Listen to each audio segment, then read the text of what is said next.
اعوذ باللہ من الشیطان الرجیم بسم اللہ الرحمن الرحیم الذین آتیناہم الکتاب یتلونہ حق تلاوتہ، وہ لوگ کہ جنہیں ہم کتاب دیتے ہیں وہ اس کی تلاوت کرتے ہیں جیسا کہ اس کی تلاوت کا حق ہے۔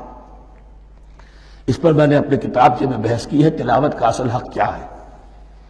مسلمانوں پر قرآن مجید کے حقوق نامی کتاب سے اب یہاں پہ تفصیل سے بیان کرنے کا وقت نہیں ہے، لیکن ایک بات جان لیجئے کہ تلاوت کا لفظ جو قرآن کے لیے قرآن نے اختیار کیا یہ بڑا ذو معنیین ہے۔ تلا یتلو ہم اسے بھی کہتے ہیں پڑھنا، اور تلا یتلو کسی کے پیچھے پیچھے چلنے کو کہتے ہیں۔ والشمس وضحاها والقمر اذا تلاها، سورج کے بعد پیچھے آتا ہے چاند۔ تو یتلو کے معنی کیا ہے؟ when you are reading the book you are following the text۔ بعض لوگوں کو دیکھا ہوگا انگلی ان کی چلتی ہے ساتھ ساتھ، وہ بیچارے زیادہ ماہر نہیں ہیں تو تاکہ نگاہ ادھر سے ادھر نہ ہو جائے، ایک سطح سے دوسری سطح پر نہ پہنچ جائے، انگلی بھی ساتھ ساتھ پھیرتے ہیں، تو فالوئنگ دی ٹیکسٹ۔ لیکن اس تلاوت کا اصل حق کیا ہوگا؟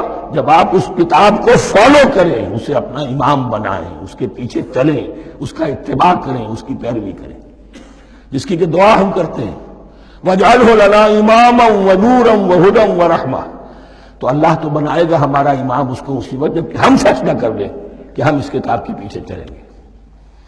الذین آتیناہم الکتاب یتلونہ حق تلاوتہ اولئک یؤمنون بہ، جو اللہ کی کتاب کی تلاوت کا حق ادا کریں اور اس کی پیروی بھی کریں، وہی ہیں جو اس پر ایمان رکھتے ہیں۔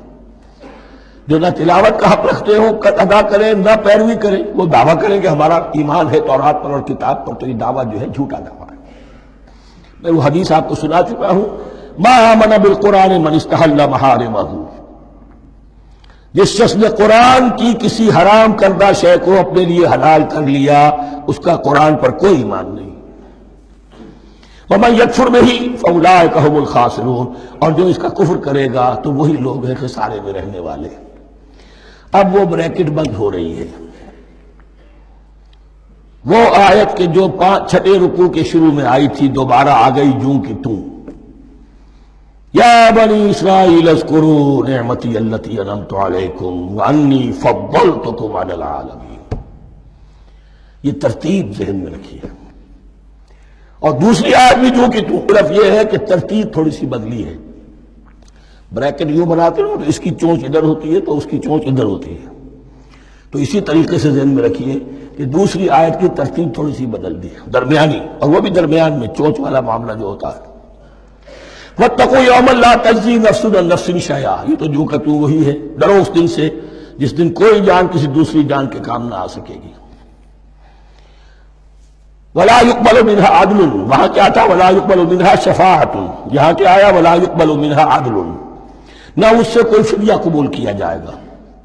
وَلَا تَنفَعُهَا شَفَاعَةٌ، یہ شفاعت بعد میں لے آئے، عدل پہلے لے آئے، وہاں شفاعت پہلے ہے عدل بعد میں، بس یہ تبدیلی ہے۔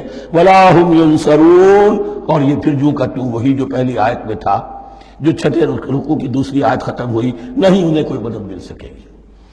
یہ جو حصہ تھا جو تقریباً 10 رکوعوں پر مشتمل تھا، سورہ بقرہ کے 18 رکوع کہ جن میں روح سخن ہے سابقہ امت مسلمہ کی طرف، 4 رکوع بڑے عموم کے حامل تھے، لیکن بین السطور وہاں بھی اشارے موجود تھے، روح سخن جو تھا وہ بنی اسرائیل کی طرف۔ 10 رکوعوں میں صراحت کے ساتھ ساری گفتگو ہوئی سے ہے، الا یہ کہ ایک جگہ مسلمانوں سے خطاب کر لیا، کچھ آخر میں اہل مکہ کا تذکرہ بھی ہو گیا۔